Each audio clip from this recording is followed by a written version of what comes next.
What's up, guys? CJ here. I won SorceryCon. We're going to do a recap of the event, and I'm joined by Bruce from Golden Eagle Cards. Hey, everybody. How you doing?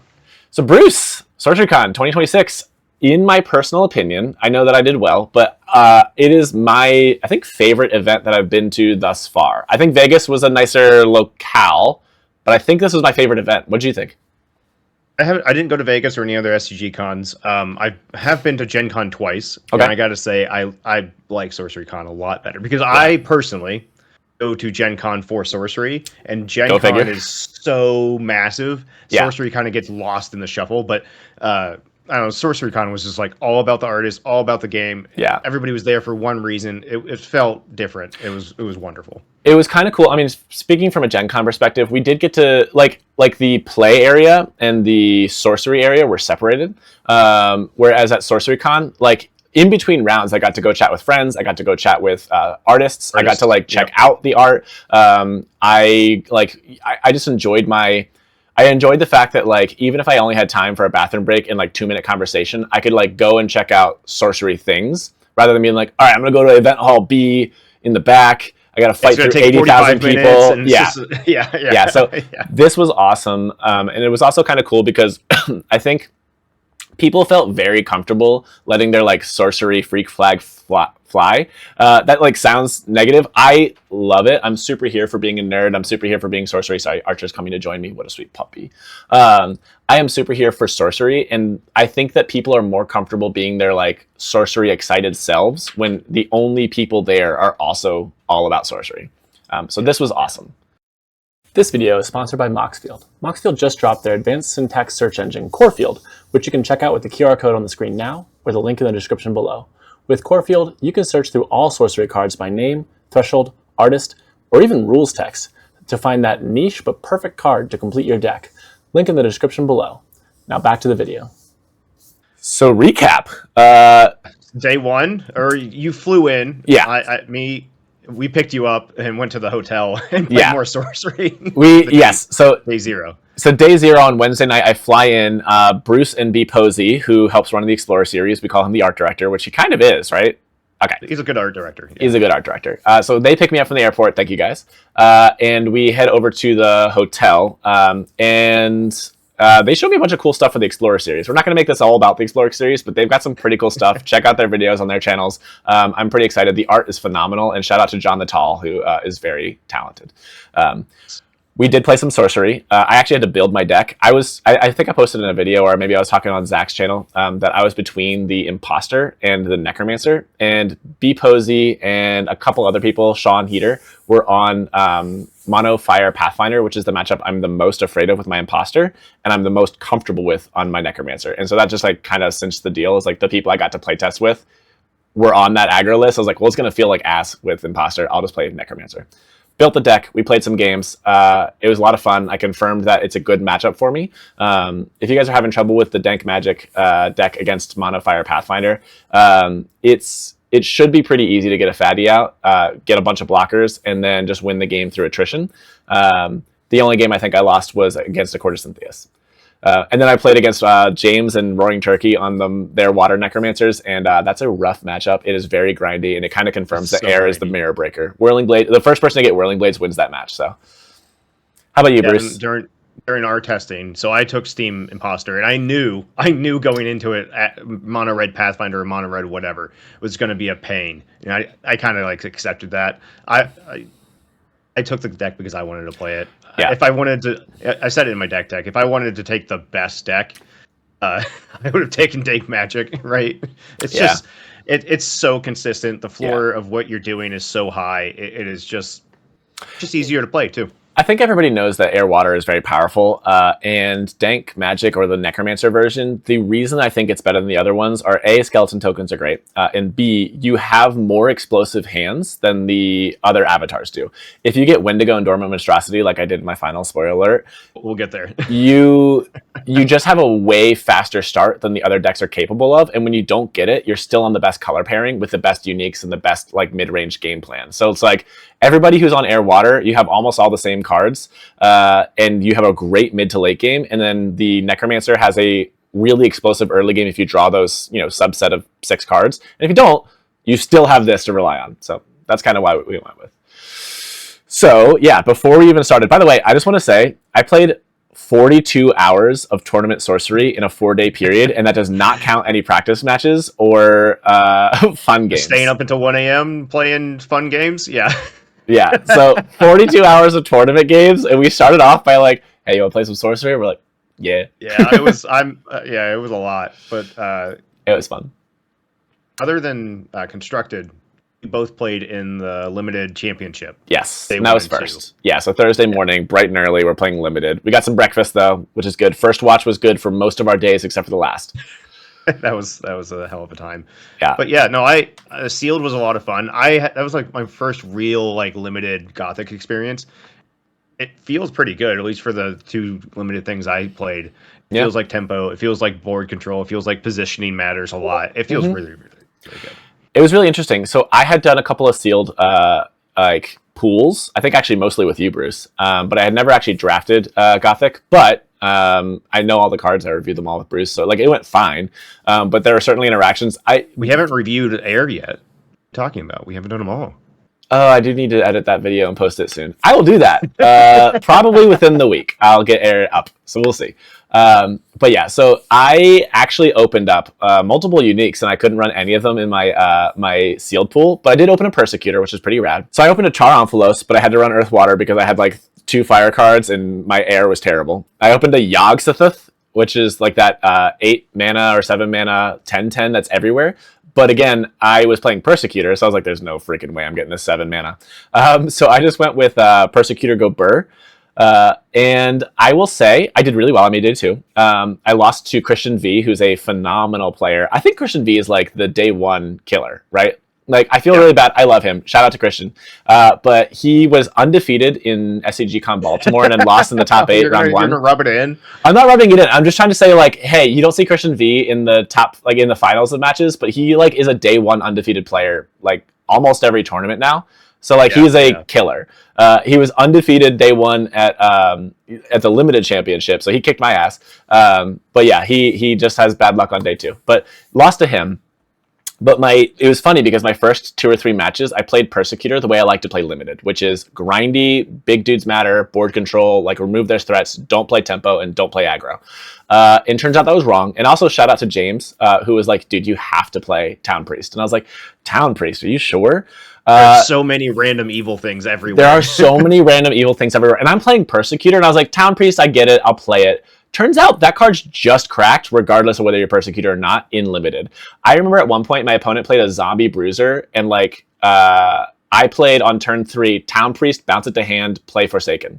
And I was like, oh, I put 4 power on the board, removed your 5 power dude, and like I double spelled with 3 mana. So my last 4 games, I just went like, gotta go fast. I think I stopped at 3 or 4 mana, and I doored my opponents by turn 7 in all of my last games. So turns out Persecutor aggro is good. I just like couldn't figure out, like, wait, but tap to draw sight, right? More mana, more good? No, just hit them. Just hit them fast. Just go fast. Like, so that's my idea on how I play games most of the time, is just like tempo, kind of win and control it. It's funny to hear you say, well, I want to play my control value thing, but I was wrong. Limited Gothic is very much more like, can you get the ball rolling? And just keep pushing. My day 1, my sealed, I was air earth, a couple 4 power things, but the thing that really pushed my deck over the edge, I ended up going 5-1. I lost to Christian V, dude, he's a killer. Yeah, but I had Archangel Gabriel, the 5 mana 4. I forgot. 4, Jesus Christ, 4 air threshold. Yeah, and another thing draws that 4/4 airborne ward just wins the game. Yeah, the drawing card doesn't matter, but also shout out to the so I don't love a lot of the Golden Rule FAQs, but the Pith Imp one and the Archangel Gabriel making your dude a spellcaster for that spell, I do like. That makes it a lot Archangel more Gabriel playable. says which only they can cast, so it kind of says but it doesn't give them spellcaster, but it gives them the ability to cast that single spell, which I like. Spellcaster. I'm glad. Yeah. But I was confused. When we did our air review, spoiler alert, when I finally post that video, we're like, this card is cool, but if they don't have Spellcaster, it's kind of useless, but we were wrong, and that's how it works. So that's pretty cool. what I learned from limited playing those 2 games, you can correct me if I'm wrong here, is like a reasonable low curve, constant pressure with like 3 or 4 bombs would be like your ideal like limited Gothic thing.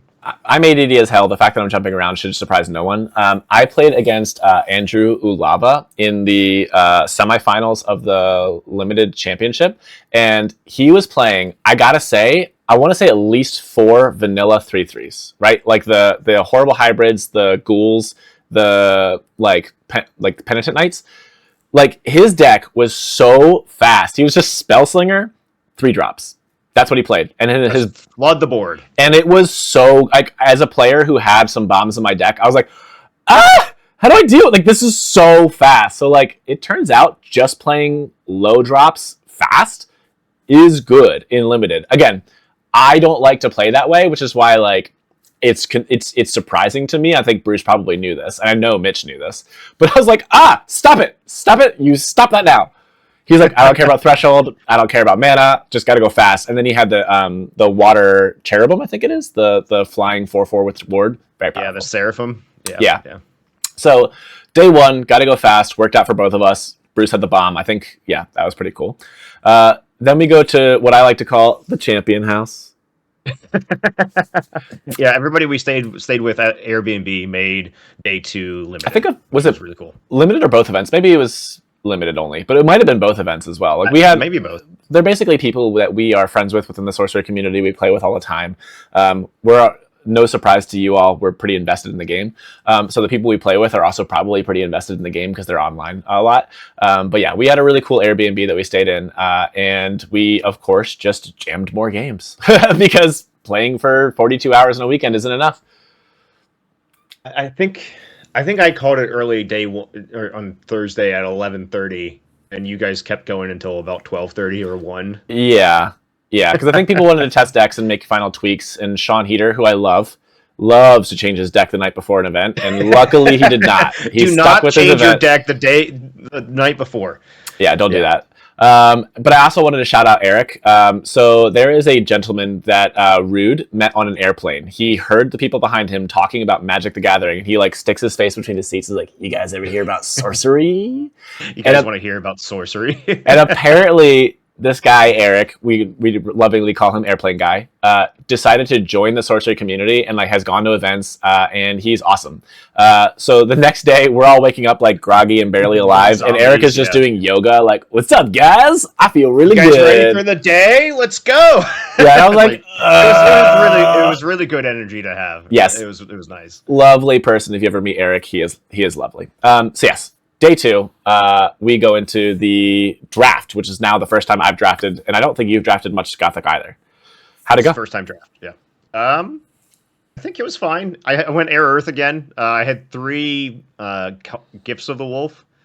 Good card. The other thing I learned with that draft, finishing spells, like you get your opponent's door, and you have to have a good way of getting them, like hitting them at door, because what a lot of times in the way I lost my round 2 was there's just too many blockers in the way. Like he had 3 or 4 blockers, and I could never like hit them. It was just I got in the door first, but I could never finish the game. And so having like 3 or 4 good tricky ways to win the game, very important. Yeah, I think Mitch might have said that fire was a little bit shallow in this, and it's probably true, but they have finishers, and finishers are great. So like splashing fire seems like a good idea. Don't listen to me about limited. I don't really know. I get lucky a lot. I think so. Here's a thing to know about me, especially if you're drafting with me, because I like to play mid range and control. If I ever think my deck is bad, it's probably because I don't have mid range and control in my hand. But you have a tempo deck. But I have a tempo deck, and I just don't know how to evaluate them. So I remember just thinking I'm completely cooked. My draft, I drew exactly 0 elites and 0 uniques. That's not. I mean, I opened them, but I didn't draft it. They were terrible. I think it was like. I knew that I had to be low to the ground, and I opened up like a Cage of Sidrak. And I was like, this isn't helpful. And I think I opened up something else. I never opened an avatar in day 2. And so what I ended up on was just like Spellslinger, Oops All 2 and 3 drops. Again, I will say Town Priest in Spellslinger worked out great. I always got tempo plays that worked well against my opponents and like helped me door them before they could like control the board and win with their better cards. And I will say that I got pretty lucky. I drafted a Murder of Crows. The guy across from me is drafting, and he just goes, "Oh." And I'm like, "Oh no, you got a Necromancer." And he just like puts down a card that has Avatar written on the back, and he's just like, "Maybe." And I was like, "No." But I got a Murder of Crows. So I was like, well, as long as I drop Murder of Crows, I'll be okay. So I draft just oops all 3-drops, no elites, no uniques, a couple of exceptionals, and mostly ordinaries. I think I went with like a Pitchfork, which is actually pretty good in this if you can just kill them fast. Eventually they're going to take it from you, and it's going to be bad. But if you're not playing anything other than ordinaries and a couple of exceptionals, like it's actually kind of good.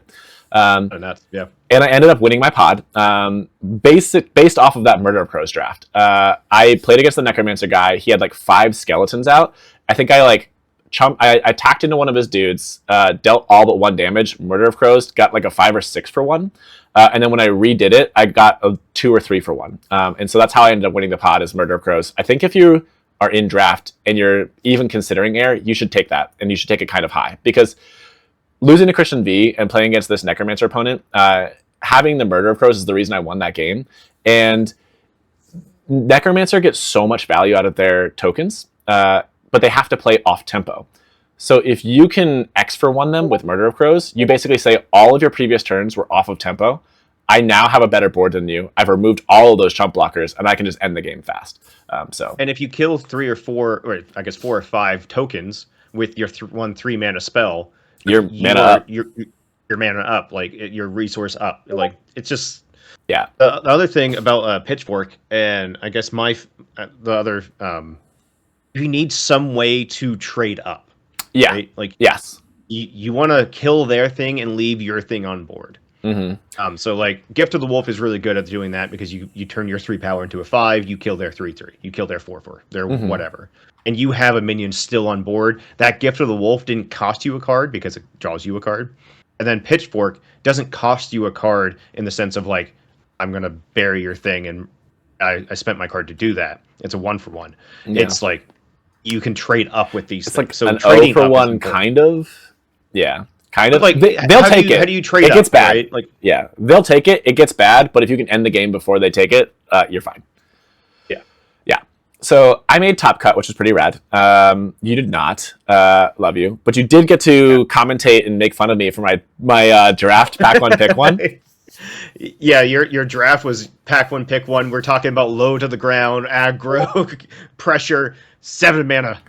7 mana, 7. Yeah, let's go. Golgor! I don't think I've ever even fully read that card, but I was like, no. Yeah. So we got to draft, and I got to say that was one of the most fun drafts I've ever done. The top cut, the top 8. First of all, it's so telling about sorcery. Carter, who ran the event, with like Alex and John and all these other people, but Carter was like, he is a event organizer and has done Magic for like decades, right? He's like, I don't actually know how to play sorcery, but I will happily run these events. He knows Alex West for a long time. And he was like, it's very telling about your community that the top 8 within minutes was like, hey, what's up, guys? Do you just want to split the cold foil prize money and just play for the paintings?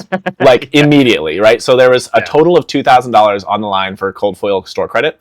And it was split like, based on your placement. So first place I thought got like $800. The second place gets like $600, and then it goes down from there.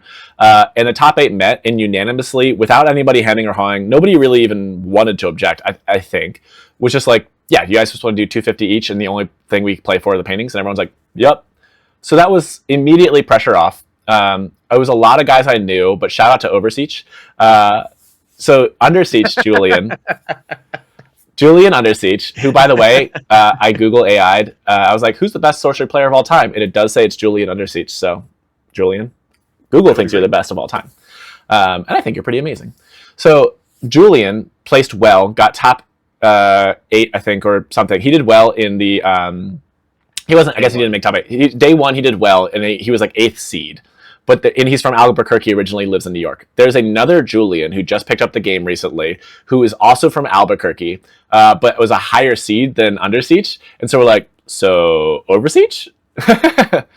Amazing person. He's so friendly and nice. But anyway, top 8 is all people who are lovely. And there's me, who can't shut up, and Murray, Redneck Murray, Turbo Redneck Murray, loud, who is loud and unhinged. And they sat us next to each other. and it is like fully just unhinged. feeds off of each other. Yes, I think that they said they had to mute us within 2 minutes because Murray and I were just so loud and unhinged and telling ridiculous stories. Like you could hear us cackling through the walls. Drafting. You guys were drafting in the room over, and me and Mitch were commentating the draft, and we could just hear you guys yelling. Yeah. But to your point about the top 8 splitting the cold foil credit, I know I've been beating this drum a little bit, but flatter pricing. Sorcery people are awesome. Sorcery events. So like top 8, like if organizers out there, if you can figure out a way to prize top 8 flatter and still have a prize for first or second or something, just a little extra, it feels, I don't know, not so much more fair. It feels even. It's like it's less of a feels swingy. Bad when you lose to swingy BS. So I had said a lot that I won based on luck, and I will say there's skill, right? That everybody in the top 8, except for like 1 or 2 people, I've seen in top 8s before. They're all very talented players. They deserve to be there. But when I say that I win based on luck, like I easily could have lost any match that I was against any of those amazing players, but I drew better, right? I beat my Necromancer opponent with a Murder of Crows that I drafted for that matchup. That was skill. But the only matchup that in day 2 that I drew Murder of Crows was against Necromancer. That's luck. So when you have flatter prizing and you get blown out by a powerful card, it feels better because like I'm not better than the 7 other players I played there, right? Like we are all talented and deserve to be there. And then it's just like who draws better or who makes the right play in this situation. It's and maybe it's not even a sorcery thing. Maybe it's just a best of 1 tournament organization thing. Like a best of 1 event, no matter what you're playing, is going to feel a little weird. Yeah. So unhinged draft. I pack 1, pick 1 Golgor, the 7 mana triple fire threshold, like 7/7, I think. Over a Order of the Sacred Oak, which is just a phenomenal 3 mana 3/3 with ward with a cool ability that's sometime relevant. And I think Mitch and Bruce are like, what an idiot. Which is fair. Which one's better to cast on turn? Like, which one sets you up better? But you got not lucky, but throughout the draft, water wasn't there. Yeah, right? Like water was picked clean. 2 water minions and a bunch of other random nonsense. So yeah, picking fire was happened to be a good way to go. I also would have lost my first to my first opponent, which was Pete, because Pete played Ironclad with Makeshift Barricade, and I was like, what? That was such a painful game. So you have to hit it for 5 damage in order to remove the Makeshift Barricade, and I swear to you, there was not a single 5 power air or water minion that I got past. So I never would have won that game. I would have, without a doubt, lost. But Golgor took care of it, and so did Race. But what I will say is, when I saw the pack 1, pick 1 Golgor, I looked at Order of the Sacred Oak and was like, this is a better card in most ways. And I've been forced to play aggro all damn weekend. And at no point could I ever have dealt with this stupid 7 mana 7 power guy. Like every single deck I played would have folded to this. I was like, maybe it'll win. And it did. So that was the way to go. So yeah, picking Golgor worked out well. Draft was unhinged, but very fun. And then I played against Pete the Great in round 1. I was able to win in 2. And then I played against Andrew Ulava in round 2, which I told you, he just was like, gotta go fast. And I won that one in 3. But I will say, I think every game that I did win was off the back of Golgor. Yeah, no, it's like you play a core, like low to the ground, aggressive, and then bombs they can't deal with. Right? Like my Archangel Gabriel, like that was my bomb my opponents couldn't deal with. Yeah. And that's what won. Yeah. And Golgor not targeting is so powerful. You're just like, I target the site and I remove all of your chump blockers. Right? It doesn't target the dude, so it doesn't get broken by ward. It actually just like a 2 mana 2/2 with ward just goes away. It gets banished because I'm targeting the site and it says everybody with 2 mana, get out of here. So that was a pretty sick bomb I was very happy about. And I ended up getting 2nd place, but those games were so long. Best of 3, I will say, in a isolated, all we're doing today is playing 2 matches or 3 matches of best of 3, pretty rad. I got to play around bombs that I saw my opponents have the first time. You actually had a sideboard, which kind of mattered. I put a Vandal Imp against Ulava because he was playing that 5 mana pile of skulls, and then just being able to answer it was like incredibly potent. But we played for 13 and a half hours that day of tournament play. That's like kind of high stress and with a lot on the line. So I finished my round 2, which means I'm in the finals. And then Mike Herbig, who is a phenomenal player. He's actually like the player I'm most afraid of in Limited. Finishes he always his. has it. Yeah, he just always beats me. I don't know whether it's whether he always has it. He just kicks my ass in limited. So Mike comes out, and we've known each other for basically my entire sorcery career. He was at the Courtesan Cup and was top 4 there as well. And I'm like, Mike, it is like 11 o'clock. What do you say? And he goes, dude, whatever you're gonna recommend, I agree.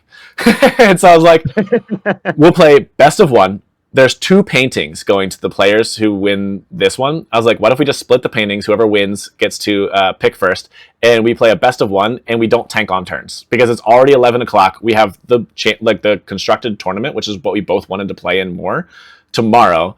Let's just play don't tank on turns. Got to go fast. And he was like, I agree.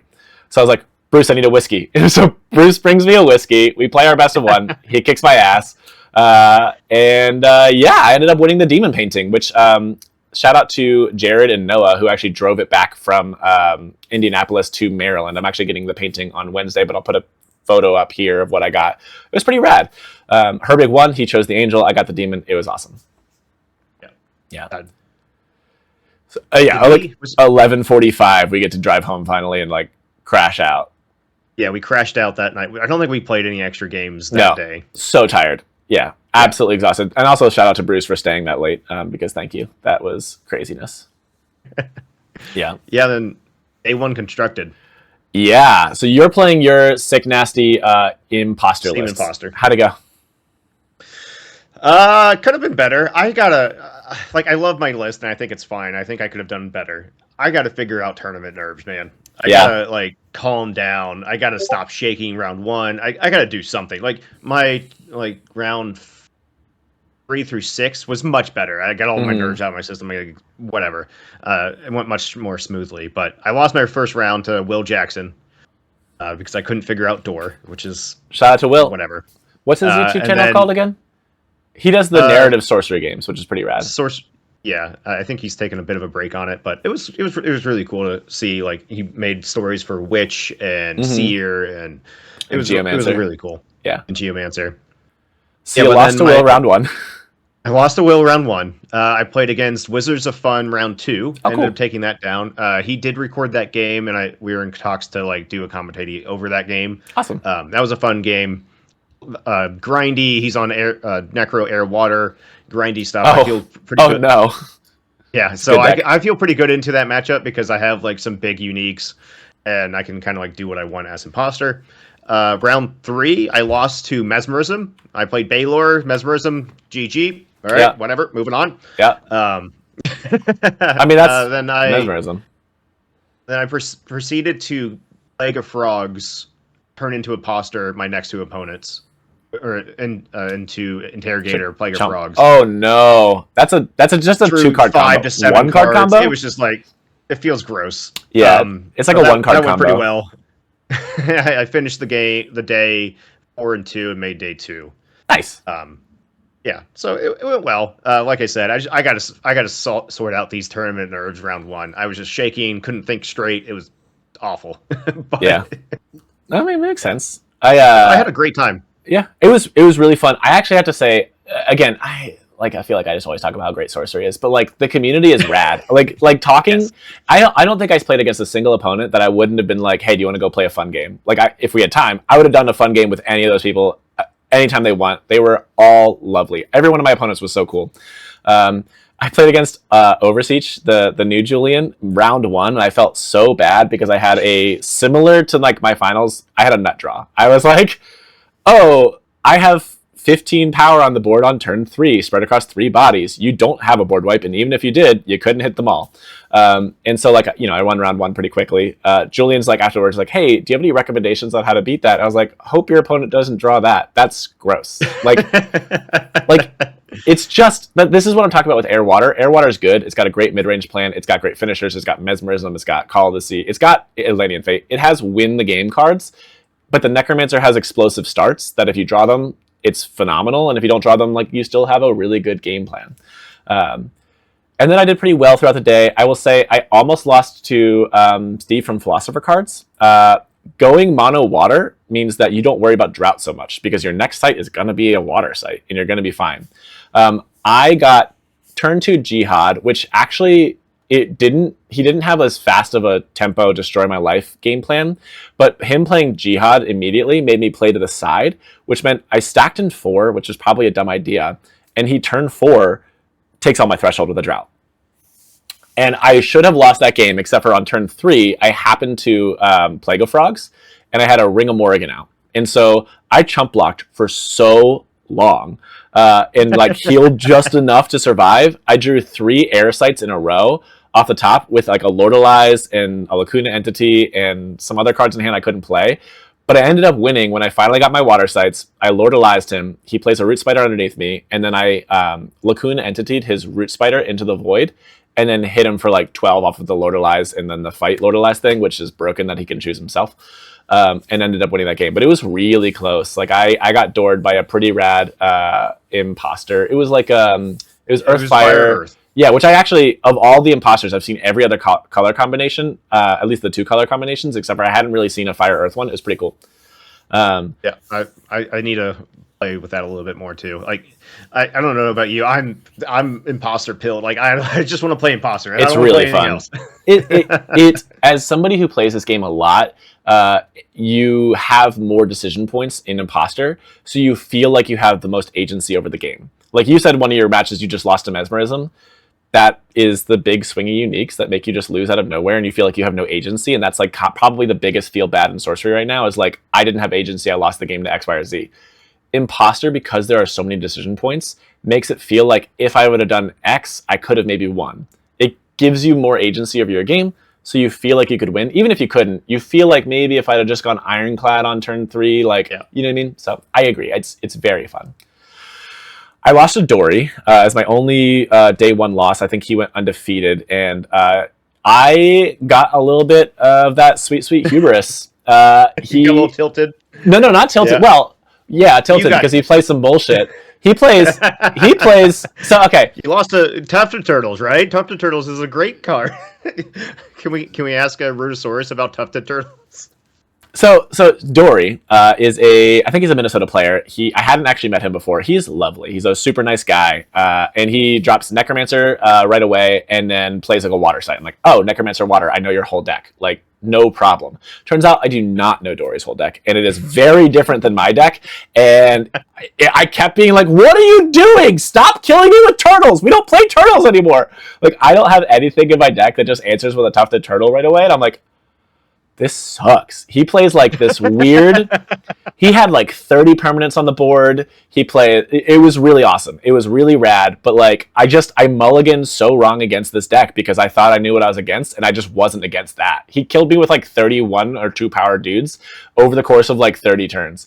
It was awesome, honestly. He like trying to think about your deck, and you don't have anything other than like a Lantean Fate or like Mesmerism to deal with the turtles cleanly. Mm-hmm. Yeah, I'm playing the mid-range game that I'm just going to beat you up and win. And he had like 4 skeletons out. I had like 5 skeletons out. He wasn't dealing with my skeletons. It was like sick.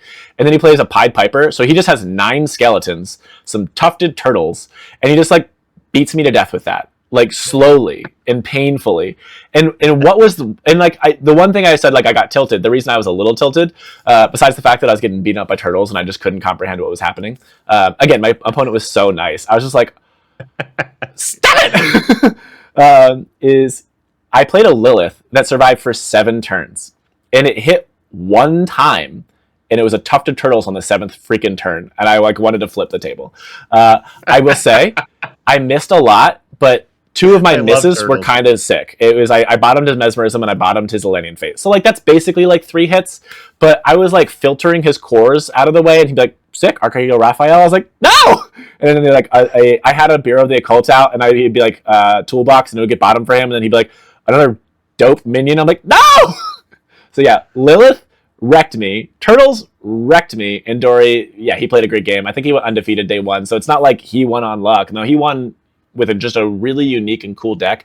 And I think in the tournament prep video, I talked about how it's important to bring something your opponents don't expect. And that's what happened, right?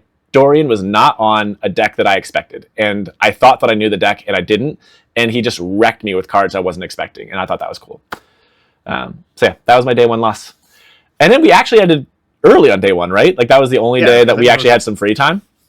Yeah, we ended at like 5 or something. Yeah, pretty rad. Yeah. So we went out, we got some dinner, and then Bruce was like, "Do you want to go to the artist meet and greet?" And I'm like, dead from the day before. I'm like, "Yeah, sure." What'd you think? How was that for you? I think that the artist meet and greet was back at the hotel. It was just like hanging out with a bunch of people who just are at the hotel playing more sorcery. That experience was the best part of the weekend for me. It was really fun. I played against I think I played was Yeah, Under Siege was there. that day or was that I don't know. Yeah, it was. I think it was that day. Yeah. Yeah, so we played against Chris, we played against Katie, we played against Julian, and everybody there was just like Having it was just fun. jamming games. It was a lot of fun. It was chill. It was exciting. It was fun. It made friends. You talked to people. It was sorcery. It was great. And I agree. I was so fried from having played like 13 and a half hours the day before. Well, we got back at the hotel at like 8:30 and we're both like, you want to go back and sit in the hot tub? Go? Yeah, we're like, do we want to go for a few hours and go to bed early, which would have been a great plan. And we got sucked into hanging out with friends. Oh no. I know, what a terrible time. And I would say one of my biggest complaints is that I feel like I never have any time at these tournaments. Because you're just you just jam for like 10 hours straight and then you're so exhausted with a plan to go back and do it again early in the morning. So you're just too tired to do anything. And so we're like, okay, it's like 8:00. Yeah, let's go up. So I go up there with Bruce and Chris Bailey's like, you wanna play some sorcery? I'm like, yeah. So we start playing sorcery. We start drinking whiskey because I think John, who was running the Southpaw Spellcaster booth next to Cold Floor Heroes, he was also selling carts. He had, I think, 2 rainbow foils in there. Where he got those from? He brought 2 bottles of whiskey, and so we were like drinking, having a good time, and then all of a sudden it's like 1 in the morning. Yeah, it's like 1:30 in the morning. Like, oh crap! Oops. It was so worth it. Like 3 or 4 games, and you're having a good conversation with people, and you lose track of time, and it was so worth it. Honestly, I was fried, and I was so happy with doing well in the limited. I actually didn't expect to do well in the constructed because I was like, whatever, dude. Like, it doesn't matter. I'm having a really good time, and this is like what it's about. It's like the sorcery experience, playing with friends, relaxing. What I think was really funny was my deck kept drawing so well all weekend. I felt like it was just gross. I was like, I want to rename this deck War Crimes. I didn't. I was told not to. But like, I left my deck at the table with Chris and Katie, and I was like, hey, whoever wants to play this, just like play it against whatever. And I came back, and nobody was smiling. They're all like, I don't like this. This feels gross. I don't like this. I ran Katie's deck just to see how it went, and she was playing yours, and she's like, I don't like this. I don't like beating my own deck. It's mean. It is mean. You're like, hey, nice threshold, idiot. Take it away with the Lady of Fate. Nice minions. Goodbye. Nice everything is just it's just mean. But yeah, but despite it being mean, it was a really fun night. So highly recommend if you guys get a chance to do like just the relaxing part. It's so worth it. It honestly is. It's like good for the soul. Yeah, I think next time, so SorceryCon happens in next year or whatever, and if I go, I might not do limited. Yeah, just spend 2 days relaxing. I was thinking the same thing, which is a wild thing to say. I'm very competitive. I always want to win, but like I feel like that event was the highlight for me as well, and it was so fun just to relax and hang out with friends. And I feel like I didn't get to do nearly enough of that because I was just grinding. And like the only time I got to talk to artists really was between games. And like shout out to Truitt and Allie, his girlfriend. I have seen them at every major event I've been to in a long time. They're like my good luck charms. They're such lovely people. And I feel like I just didn't get to talk to them very much because you're just like, oh, got to go back further around. Oh, I got to go play my game. Oh, I got to run. So like, yeah, I was also thinking I might drop one event and figure it out from there. I might just drop a constructed event later this year if I can't figure out a way to change the meta, because I really don't want to play the Necromancer mirror match a lot. We got to grind a little bit. You got to pound your head against the wall, and then we'll figure it out. See how it goes in like 3 months or so. Like halfway through the year, I'm sure even on the Sorcerer Summit, we'll do something different. Yeah, 40-20, ban all water. I don't know, something. We'll figure something out. So then we make day 2. We're both in day 2, and how'd it go for you? My round 1, day 2, I think was one of my favorite games. I was against Brandon Runners. He was mono red Pathfinder, I have turn 2 Horns of Behemoth, which is like the subset game of my deck of like turn on Horns or turn on Leviathan. So he plays off to the side. I buy a couple turns, was like great. I turn into Pathfinder, get a sight. I think I do it on turn 4. Yeah, I do it on turn 5. Sorry, and I have 6 mana, so I do that. I play a 3-drop, and he zaps me immediately. Like nice. I mean, or does something. Great way to run the card. Yeah, great reason to run the card. Yeah. But so it was like back and forth. He starts like hits me with Rebex and then a Siege Giant with charge. Like I wasn't planning for 8. Stop doing that, please. I get him to door, and then he gets me to door. And there's a couple turns of like we're both at door, but I turn into Ironclad. Nice. I love Imposter so much. It's so much fun. He has an imp in hand. Can't kill you. And he can't kill me with Ironclad. Like, yes. But the turn before, he played another imp as a chump blocker. And so I got to eat that card with another minion or whatever. And then he does a Pathfinder up out of the way because I have 2 minions looking at him. And then I was able to play a sight, Death Speaker, kill him with his own imp. Just that like, it's not that complicated, but it's a lot of fun. You make some good decisions, and it was a double Death Door game. Could have gone either way. Yeah. That was my favorite game. And then game 2, I was against Andrew Uvala. He's on Death Speaker, straight up Death Speaker. And always. That was, I think I know I said the other game was the best game, but this was my favorite game. Okay. I thought the other one was your favorite game. It's fine. Great. 2 favorites. Day 2 was really fun for you. Yeah, I ended up losing. They were just really good games. But it was like grindy, value-oriented. We both could like trade back and forth like resources. He's got a bunch of like not necromancer, but like master necromancer tokens everywhere. I do a good job of clearing it up with Blaze of Glory and hit him off to the side. And I have only 3 fire threshold. And I'm trying to protect my fire threshold, so I turn into Enchantress early to kill one of his ores he tried to remove some fire threshold with. And that means I didn't have Enchantress late for Atlantean Fate, who took away all my fire threshold. Oh, no. So I was like, all right, fine. I have an Island Leviathan. I just need to figure out a way to smack him. And then the turn before, I was like, I could have done it. Looking back at the game, I have a lot of decisions I could have done differently. This is why Imposter feels good, right? Because but Atlantean Fate usually feels bad, and you're like, I had outs. I'm sorry, I didn't mean to stop you. I could have done something different. But then he had Silver Bullet into Raise to kill my Island Leviathan before I could animate it, or before I animated it. I was like, God. And then he had Angry Mob in the yard, and I had already spent Death Speaker to burn other things. It was just like, it was a lot of decisions. It was a lot of value back and forth. It was, I think I almost got him to door. I just needed an extra turn or a different turn. It was a lot of fun. Yeah. So no, I finished going 5-3. Okay. So I'm pretty happy with that. For sure. My day 2 was a little bit stressful.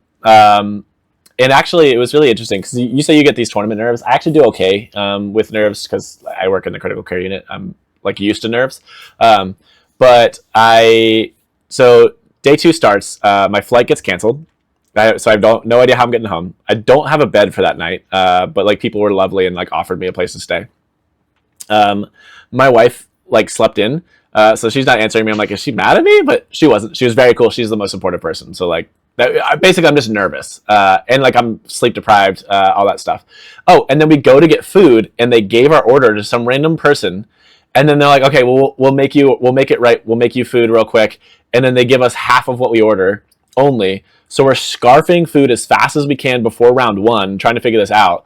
But so I'm a little stressed out. I play my round 1 opponent, who is Athena, on her Wave Shaper deck, which is sick. It was a really cool deck. I was like, Judge, can you just sit here? Because I don't see any of these cards ever. She's like all these different cards. I'm like, I've never like interacted with most of these cards with any of the Gothic cards because they're all like, it's all these new interactions I've never done. I think one of my questions, which I'll share here just because, so Pied Piper can take control of Ennui Undane no matter what the size is, because it's the way that layers work is Pied Piper sees 0 power and then it gets buffed, but Pied Piper sees it as 0 because of control. Takes that. But I was like, how does Lacuna Entity work with that? And they're like, nah, Genesis is way after all those things. It's whatever size it is. Like, cool, good to know. But like that's the kind of thing. It's like I don't know. I've never interacted with these cards, and like I didn't know Pied Piper would work that way because of layers. But anyway, really cool game, very fun, interesting and back and forth. I gotta say, she was playing like Hyper Parasite and kept like eating my minions. It was really interesting, but she didn't draw as many like fatties as she would have. I was really worried about her drawing her big 7 and 8 drops, which she runs a lot of. Didn't draw those, and I was able to win that game. Then I hear from my wife, and from that point on, I'm like, fine. Like, she's like, hey, I got this. Play your game. Don't drop. Because I was like, do I just drop, rent a car, and drive home? And she's like, play until you're done. I got this. I'm going to like look into rental cars and flights and stuff for you. And so like, it was really interesting because it's a high stress, high nerve area. And like, I will note that like, you know, people's handshakes when they play the game, when there's high stress, always. And I was like, stone cold good. I was like, I heard from my wife, I'm going to get home fine. I can win or I can lose. It doesn't matter. Like, I'm good. So like, I just felt this sense of relief throughout the rest of the day. And it just kind of like, it just felt really good. It was like, okay, I'm like in the zone. I'm locked in now. My round 2 opponent on day 2 was Joey, who was the, I think, undefeated it was undefeated Archimago from day 1. And I won that game. I had my mismanaged mortuary. I always tell people to play their vegetables, man. You got to eat your vegetables. You got to put them in your deck because this is the matchup that you lose and don't make top cut for. I had my mismanaged mortuary. He eventually actually gets rid of it with Peasant Revolt. His deck is really interesting. Archimago I thought would play greedier. His mana base, I think he lost like a site and his Chains of Prometheus, and that's like all he lost from Peasant Revolt. And turns out my deck actually isn't that greedy either. I'm playing a lot of exceptionals. I was like, oh, sweet. Trollbridge and, you know, my lighthouses, like it's Thin Ice, which should not be an exceptional. So I didn't lose much either. End up winning that game based mostly off the back of mismanaged mortuary and him not being able to cycle through a lot of cards, which means I make top cut. So note about Archie. I think Archie is a great avatar to play into like the general play field. Yeah. Like, but once you get to the higher seeds, the higher tables, people are playing your vegetables, playing mismanaged mortuary, playing hyena, playing things to deal with your cemetery. Yeah. So Juan had I think he played 3 or 4 hyenas against me. He was eating cemeteries. So yeah. So like Archie is still a strong avatar, but at the higher seeds, you will get vegetabled. Yeah, and that's Mike Herbig, who won the limited event, also played Archimago and was like, I won every game I didn't get mismanaged mortuary. And he didn't make top 8 because he got mismanaged mortuary 2 or 3 times. So yeah, play your vegetables. You'll win those games. If you don't, you're going to lose to Archimago. It's a great deck that will win when they're not playing what they should to prevent it from winning. Yeah. So which is like where a deck should be, right? I actually hated that avatar, and now I'm fine with it. It's like, hey, if you play the things you're supposed to play, you can win, and if you don't play those things, you lose, and it's a strong avatar, but it's not. Yeah. I feel like I have agency. Okay, so top cut, I get to play against Daniel, round 1, who's on Avatar of Air. He's a great player. I've played against Daniel before. He's also just like a lovely person. So before we go into top 8, you guys said we're not doing best of 3. We're going to do best of 1 for. Yes. So with the blizzard and flights getting canceled all over the East Coast and like all these issues, we had 2 players who had said that they preferred best of 3 if they were able to, but they were willing to play best of 1. And what we ended up agreeing before anything started was we'll split the cold foil money again, same way, because sorcery people are awesome. So there's a lot less stress. And we'll play best of 1 for everything except for the finals, and then the finalists can decide, because it was 6 players wanted best of 1, 2 players wanted best of 3, but they're also like very willing to be like, hey, I understand that there are weather conditions. We got to get out here. So appreciate everybody. Play best of 1. I play against Daniel, and unfortunately he's playing Avatar of Air and draws exactly 1 minion the whole game, which is just So like he's a great player. He played things appropriately, but like, you're playing a minion-based movement deck that doesn't draw minions, and like he showed me his hand before the game was over. He's like, I want you to know, I'm not misplaying here. He's got like Whirling Blades, Grapple Shot, Dispel, and Arcane Barrage in his hand, and no minions, and I'm like, that sucks. That's right. Right? Like like best of 3 would have been absolutely better in that situation. So we could have had like a real back and forth, but like it is what it is. So I get through my round 1. I play against Juan, who was the undefeated Monofire Pathfinder deck from day 1. he plays great too, but my deck is good against that deck. I have like a turn 3 Lugbog Cat. I get a Dormant Monstrosity out on turn 4. I get like a turn 5 Vampire out that he has to like walk into my sites as Pathfinder to disintegrate while leaving multiple minions on there. I've got a Watchtower out so he can't infiltrate. He's got Infiltrate dying in his hand. He finally infiltrates my Dormant Monstrosity, which is good at removing minions, but actually all of my sites are within range of my Watchtower, so you can never attack it. And I Fey Changeling back my Dormant Monstrosity to hand, and then play it again for like 1 mana or free, because that all happens to be on the same site. It was gross. So I had a great draw and a great matchup into that, and I win that one, make it to the finals. Pete was one of the players who prefers best of 3. If you guys know Pete, he is a very good, very competitively focused player who loves the game. He goes to a lot of tournaments. He does well in almost all of them. I think he top 8s. Every single SGG con. He went to all the Crossroads. He went to including Australia. Europe. He went to Australia. Like, he went to freaking everything. He has at least 2 rainbow foil. He's a great player and does well. And the fact that he won a best of 3 was based on that, right? He's like, I love competitive like TCGs. But Pete was lovely and was like, I understand that there is a blizzard. Best of 3 takes a long time. We played for 13 and a half hours for the limited event. So he was like, I'm okay with best of 1 for this reason. Like, he basically gave up what he wanted for me, which was so nice. And I really appreciate that. And like, thank you, Pete. And that was a very selfless thing to do, because I ended up having the nut draw against him and wins me the tournament. But it was very appreciated, because I had to stay up for 24 hours, go to the airport, pick up a rental car, drive to Cincinnati, fly out of Cincinnati at like 5:45 in the morning to get home from Baltimore to where I live. So I was up for 24 hours for that day. And I probably wouldn't have been able to make it home if Pete wasn't like okay with best of 1. So I appreciate that. But our finals game we play, and I have like the nut draw. My opening hand, I think I full keep. I don't even know if I had to mulligan. I can't remember. But it was literally, I had a River Rapids, 2 other sites that didn't matter, a swap, a Lugbog Cat, and a Dormant Monstrosity. And I was like, oh, I think I won.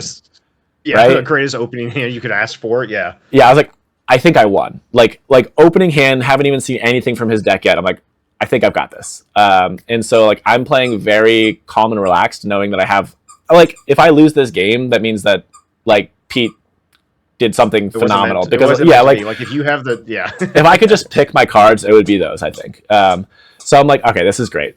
And then Pete, who's playing a air water druid, clearly has a hand that is set up well. Archer's up here, buddy, cutie. He has a hand that is set up well for the long game. And if you saw his game against James, he did really well in the long game. He plays it very well. He's also a control-y, mid-rangey player. So he like turn 3 or 4 gets his Omphalos out. I have my Monstrosity out and my Lugbog Cat on his back row already, and I just play a site under my Monstrosity, swap him, and hit him for 10. And I just like kind of took over the game from there and won that thing, which means I won the silver bullet, which is awesome. And then got to drive and fly home.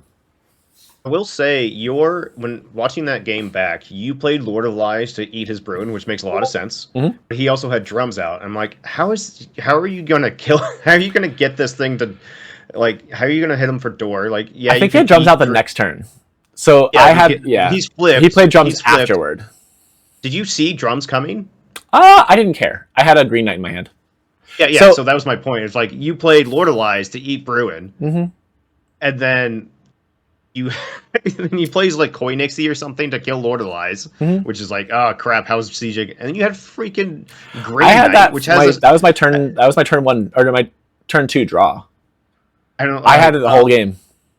Yeah, and him not letting you, but you pushing up into next to him like that was like, I don't know how you could have played that game better. I actually had that planned. It's one of these things where when you're on the back foot fast, and my deck put him on the back foot fast, right? Like having an Omphalos out on curve. I can't remember if he towered it out or if he played towered it out on turn 3. Yeah, so like having that out has to feel so good. And then the back-breaking move of swap it onto one of my sites, which means none of your minions are castable. You're not near my threats, and I'm going to hit you for 10 this turn, is so psychologically, like, it's like dealing psychic damage in like D&D. Like, it's like, that is so rough. I was like, I'm going to get a front sight.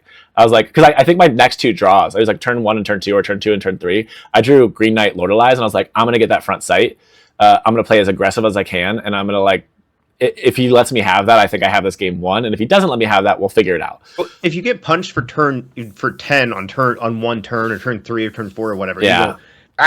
you go, stop touching me. Yes. And then you play back and you play defensive. Yeah. And you you have to survive the long game. Your only way back, and I don't think that's even necessarily wrong. I think he should have played his pawn forward, but you have to survive as long as humanly possible, and Bruin helps you do that. And if I didn't have like those cards, then it would have been an interesting game. But you can anticipate your opponent is not going to want to play aggressive into you when you have more than double their life. And so, like, I know it's bad. It's hard to see that while you're playing. It's hard.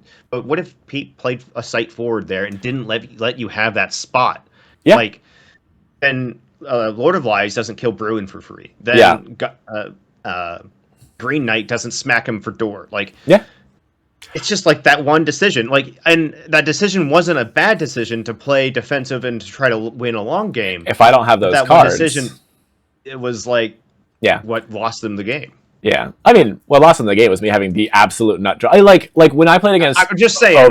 Yes, yeah. I'm trying. Yeah. I mean, like when I played against Julian round 1, over Siege Julian, not under Siege Julian. He was like, "What do I do against this like deck?" And I was like, "You just hope they don't draw that." Right? Like, that's gross. That's hard to deal with. It doesn't matter what deck you're on. That's difficult. And I had a similar hand against Pete. I was like, oh, this is like unfair. It's like when your opponent gets like the turn 1 nuts or whatever, right? Like the unlikely scenario of like a turn 2 teleport onto your site with the Realm Eater eat all your sites. Like, how do you play against that? Well, you just hope they don't draw that.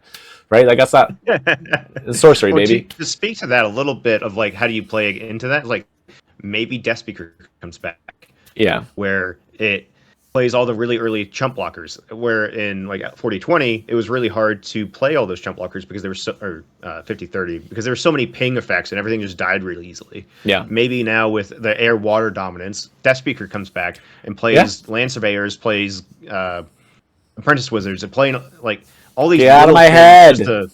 Just to like eat these turns and like survive until turn 5, 6, and 7. Like, and that's actually I don't know. Interestingly, the first deck I built when I came back from SorceryCon is Death Speaker, and it is that, and it's all the defensive sites. You basically say, why does water win everything? And the answer is it has the best mid-range game plan available, and it wins the mirrors with Whirling Blades. And you say, well, Golden Harp says that your fatties don't matter, Chump Blockers says your attacks don't matter, and defensive sites means that you can't get onto my sites anyway and like X for 1 me. So I'm just going to play all of that. Is that deck good? No idea. Haven't played it yet.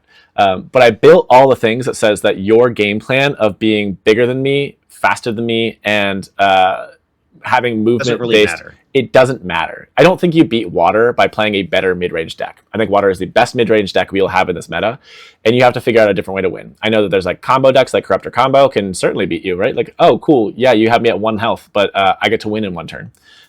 Death Speaker is saying, like, I have infinite chump blockers with infinite value. Logging turns 3 through 6. Like, yeah, Enchantress saying, like, you can't remove my... Like Kyle has a one-shot Enchantress where I was kicking his butt, and he's like, cool, I go? I'm like, yeah, you go. He's like, all right, I'm going to play a Trinket onto my 4-mana Enchantress, or 4-mana enchantment. I'm going to give it Warp Spasm, making it 10 power, and I'm going to, like...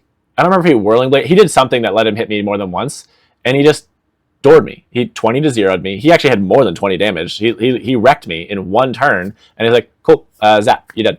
I was like, oh, I have the board.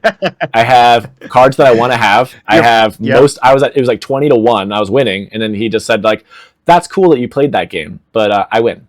So like, that's, you just say, like, nice mid-range strategy. I'm not fighting on that axis. I'm fighting over here, and I think that's how you beat this. Yeah. So we shall see if that pulls off. Time to wrap it up. So I am shaking my camera. Sorry, guys. One thing I will say though, Kyle and Julian, actual like Under Siege Julian, were commenting on my game, and it was so funny. Jules comes up to me afterward and he's like, hey, I hope you don't mind. I had a pretty funny dig on you. Julian Under Siege beat me at SCG Baltimore in the finals, and I think I was winning 19-2. And then he comes back and wins. So Julian commenting on this thing, I'm winning at the time like 20-5 or something, and he's like, CJ, who's no stranger to being ahead in major tournaments, let's see if he can only to lose the game. Let's see if he can mess it up this time or something like that. I was like, you are amazing. I love you. That's incredible. So yeah, that was really fun. Yeah, SorceryCon was a freaking blast. Yes, it was all about sorcery. Yes. Meeting all the artists there. I got some signatures from Vincent Pompetti. I also got a bunch of banana altars. So this is like Elvira did. Elvira did a banana altar for you? Yeah. That's sick. So it was a great time meeting everybody. Handed out a lot of stickers. Yeah. I can't wait. It was really cool. I know that Julian and Kyle roasted me for all my like trinkets that I had. They're like, CJ is still explaining all the trinkets he had, none of which are necessary to play the game. Almost all of those came from my opponents because they're just lovely people, excited to play the game and excited to be part of this community. They gave me like Murray gave me the like undead skeleton token. Yeah, they're like the returned redneck skeleton tokens. Herbig gave me the dredge skeleton from Magic the Gathering. I got some frogs from multiple people. I think Rudosaurus gave them to me. A guy named Mike, who I played in my round 1, gave me some frog. Like, people are just so excited to be there playing sorcery and having fun. And it was such a good time with such good people. I cannot stress enough how even if you lose, like I was obviously thrilled to have done well, but I think if I would have like 0-3 dropped constructed, I would have had a phenomenal time. People were playing 4-player chaos with like formats that I've never even heard of before and having fun with the artists and doing chaos draft. Like, it looked so fun. And that's why like I genuinely am considering dropping from a major, like one of the events for the next tournament I go to, just so I can experience more of that, because even when you're not playing in the championship, it was such a good and fun time because of the people. I highly recommend you go. Even if you're not competitive, go to an event. It's so fun. So we have a local guy to us, and he brought his wife came with him, and he kept saying sorcery players are a different breed. They are not Magic players. They are not Flesh and Blood players. Everybody's here for a good time. Yeah, right. Like, it was so fun. It was so much fun. Yeah. So I had an absolute blast, and then I drove to the airport. I got a lift to the airport, got a rental car, and with plans to leave, but I wanted to wait until like 2 a.m. Didn't have enough time to nap, but I hung out with people until 2, and people after 4 days and like I said, I think it was 42 hours of sorcery I played only in the actual events, still jamming sorcery. I'm sitting down there, I'm like dying, and I'm sitting there with Rudosaurus, who's playing against Sam McKinnon, the artist, and they're having a good time, and Sam won that game, which was pretty rad, like out of nowhere. It was really sick. And then, you know, all the judges are there, they're having a good time, they're drinking, they're playing like the judge draft. It was a blast. I think this might be my favorite event I have gone to. Regardless of like tournament standings, like it was so fun just seeing all these people and like communicating and having a good time. Cool. That's all I got. Go to a sorcery event, everybody. Go to a sorcery event. It was awesome. Yep. Cannot recommend it enough. But that's all we got. We had a really good time. You know, bring water necromancer, I guess, if you want. But it was play something else. Play something else. We'll figure something out. Join us over the Sorcerer Summit, and I'll have an insert for Moxfield at some point. So, guys, thank you very much. And until next time. Thanks, everybody.